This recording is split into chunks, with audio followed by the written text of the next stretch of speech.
There is a lie told in palaces, wrapped in velvet and whispered in gold, that a king sees all. But King Alaric knew the truth.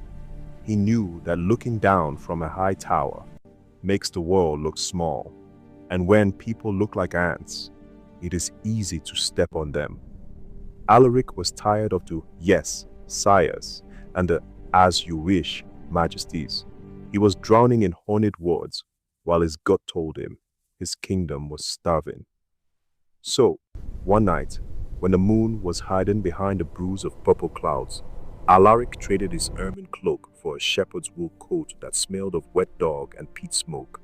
He rubbed dirt into the fine lines of his face and slipped out the postern gate into the teeth of the storm. He walked until his boots were heavy with clay, arriving at the hut of Silas, a man known to mend fences and break stones. Silas was poor, the kind of poor where you boil the bone 3 times for soup, but his door was never locked. Shelter for a wanderer? Alaric croaked, hunched over a walking stick. Silas didn't bow. He didn't ask for a coin. He simply opened the door wide. The fire belongs to no man, friend. Come, warm your bones. Inside, the air smelled of turnips and damp Rain wool. is relentless. Come They inside, sat friend. by the dying Thanks. embers. Shelter is welcome. This Silas way. poured Warmth 2 and food mugs of await. weak ale. Hard times, Alaric muttered, testing the waters. The taxes are high, the winter is cold, and the king sits fat in his castle.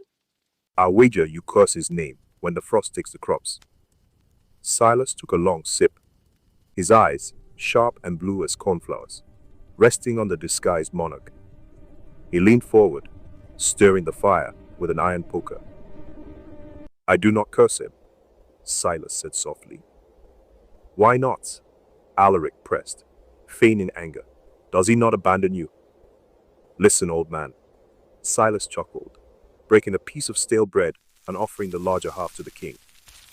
I had a dog once, a great wolfhound. He guarded the sheep. But eventually, he grew so old and lived so long in his kennel that he forgot what a wolf smelled like. He didn't stop caring for the sheep. He just forgot what they feared. Silas looked directly into the king's eyes that suddenly felt very naked despite the disguise. I do not hate the king, Silas continued. I pity him. For a man who cannot feel the rain on his own skin is not a king. He is a prisoner in a gilded cage. He thinks he rules a land, but he only rules a man.